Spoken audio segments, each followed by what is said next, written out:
7:30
নাগাদ একটা হঠাৎ করে খুমলুঙের যে মোটর সিন্ডিকেটটা আছে ওখানে কয়েকটা বাইক রাখা ছিল। হঠাৎ করে 8-10 জনের একটা দুষ্কৃতী দল এসে ওটার মধ্যে কয়েকটা বাইক ভাঙচুর করেছে। ভাঙচুর করে ওরা তৎক্ষণাৎ এখান থেকে পালিয়ে গেছে।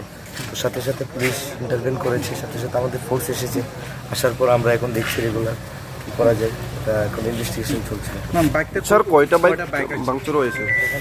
বাইকের মালিক কে কারা এখানে? ওটা ইনভেস্টিগেশন চলছে, আমরা দেখছি। এখন আমরা এগুলো জাস্ট ইনিশিয়াল স্টেজে আছি, আপনাকে এটা পরে জানতে পারবো।